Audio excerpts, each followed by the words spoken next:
मेरा नाम कोमल गजभिये है। मैं अभी international institute for population sciences में पीएचडी कर रही हूँ, पीएचडी इन बायोस्टैटिस्टिक एंड डेमोग्राफी में। और आईएपीएस से ही मेरा मास्टर हुआ है। मैंने graduation BSc mathematics, computer science and electronics में किया है। उसके बाद मैंने सोचा कि कॉम्पिटिटिव एग्ज़ाम की तरफ जाती हूँ। फिर मैंने बैंकिंग के क्लासेस किए। उसके बाद मुझे पता चला कि अनूप सर के बारे में किसी ने मुझे बोला कि नालंदा में सर ज्योग्राफी बहुत अच्छे सिखाते हैं। फिर मैंने सोचा कि ठीक है, ज्योग्राफी सीखने चली जाती हूँ। फिर जब मैं नालंदा आई थी तो पूरे क्लास फुल थे, बैठने के लिए जगह नहीं थी। फिर सर से मिली मैं। उसके बाद सर ने मुझे बोला कि हाँ, आप ज्वाइन कर सकते हो। फिर यहाँ आने के बाद मुझे पता चला कि टीस, एपीयू, जेएनयू के बारे में। तब मेरा रेलवे ग्रुप डी का भी एग्ज़ाम क्लियर हो गया था, पर मुझे पता चला कि नहीं, हायर एजुकेशन क्या है, कि हायर एजुकेशन के क्या प्रॉफिट्स होते हैं, क्या बेनिफिट होते हैं। फिर मैंने सोचा कि ठीक है, एपीयू भी देती हूँ, टीस एग्ज़ाम देती हूँ, आईएपीएस की भी प्रिपरेशन किया। मुझे लगा कि नहीं, पॉलिसी मेकिंग में जाना चाहिए, हायर एजुकेशन लेना चाहिए। ग्रुप डी के जॉब से तो कुछ नहीं होगा, बस पानी देऊँगी ट्रे में जाके, तो बस वही होगा। सर स्टार्टिंग में ही एडिटोरियल का पेज दे देते थे और किसी को भी रैंडमली पूछते थे कि कोई भी आओ और एडिटोरियल का एक्सप्लेन करो कि आपको क्या समझ में आया है। तो वो जो कॉन्फिडेंस था सारे स्टूडेंट्स के सामने बताने का, एक्सप्लेन करने का, वो कॉन्फिडेंस मुझे नालंदा से आया। एक सेंटेंस कैसे पढ़ा जाता है, तो वहाँ से मैं मतलब मेरी जर्नी स्टार्ट हुई। मैंने स्टार्टिंग में टीस का एग्ज़ाम टीस तुळजापुर का क्लियर हुआ था। अजीम प्रेमजी में भी एमए इन एजुकेशन में हुआ था मेरा। उसके बाद आईएपीएस में हुआ था। घर वालों को बोला कि आईएपीएस में मतलब ये सेंट्रल इंस्टीट्यूट है, पूरे इंडिया में एक ही इंस्टीट्यूट है। तो घर वाले रेडी नहीं थे क्योंकि इंस्टीट्यूट तो मुंबई में था और घर वाले भेजना नहीं चाहते थे। फिर मैंने घर वालों को बोला कि नहीं, 1 साल मुंबई में पढ़ना है और 1 साल फॉरेन में पढ़ना है तो मुझे आईएपीएस में जाना ही पड़ेगा। फाइनेंशियल कंडीशन उस टाइम उतनी अच्छी नहीं थी। फिर सर ने उस टाइम पूछा था कि बेटा, हम फाइनेंशियली आपको मदद कर सकते हैं, पर मेरे पापा ने बोला कि नहीं, ठीक है, हम बचत गट का जो सेल्फ हेल्प ग्रुप होता है उसे हम लोन लेके आईएपीएस की फीस भर देंगे। कभी सोचा नहीं था कि मतलब इतने ऐसे बैकग्राउंड से आके कभी हायर एजुकेशन के लिए भी जाऊंगी। फिर आईएपीएस में जाने के बाद वहाँ पे सारे मतलब बहुत सारे स्टेट्स के अलग अलग स्टूडेंट्स थे। बस मैं मराठी एक ही लड़की थी क्लास में। उस टाइम फर्स्ट टाइम मैंने प्रेजेंटेशन कैसे बनाना है वो सब सारी चीज़ें सीखी। हालांकि नालंदा से ही मतलब वर्ड फाइल में थोड़ा सा काम करना, जैसे कि एडिटोरियल्स के बुलेट पॉइंट्स कैसे लिखना है, पीपीटी कैसे बनाना है, उस टाइम नालंदा में सीखा था।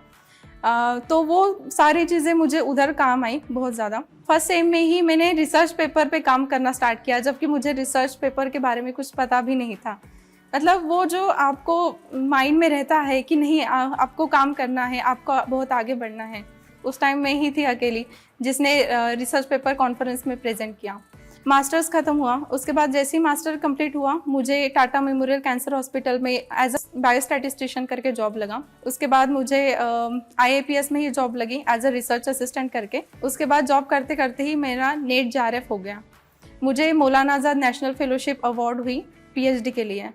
सोचा नहीं था कि कभी मैं पीएचडी भी करूँगी, मास्टर करूँगी या मुंबई में पढ़ूँगी, ये तो बिल्कुल भी नहीं सोचा था।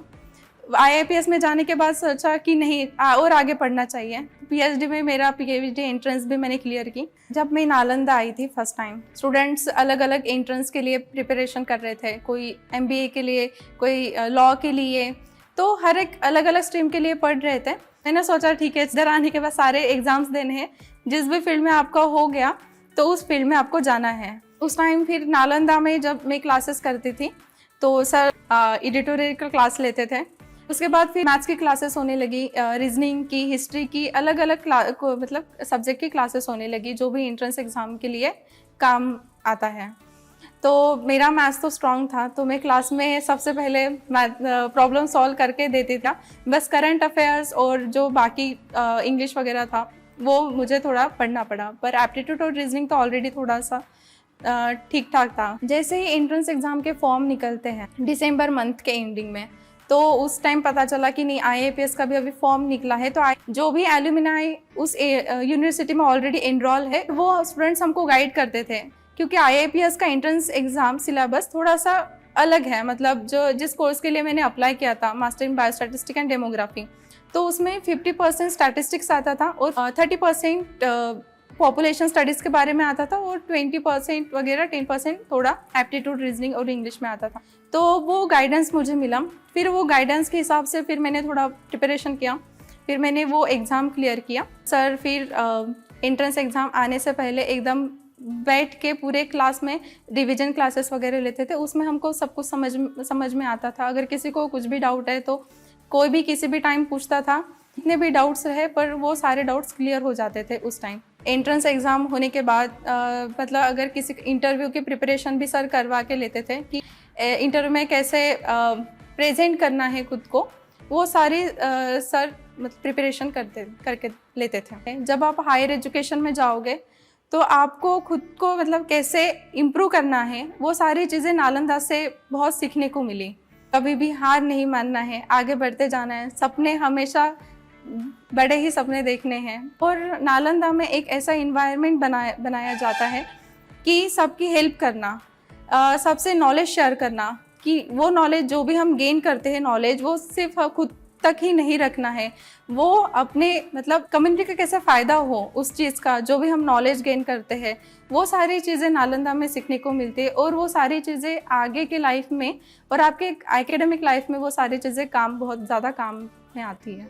जब मैं हायर एजुकेशन में गई उस टाइम मुझे पता चला कि नहीं, कि अपनी सेल्फ डिग्निटी क्या होती है, खुद को एम्पावर कैसे करें। जैसे कि अब मैं PhD में हूँ और आगे जाके प्रोफेसर बनूँगी, यही मेरा सपना है।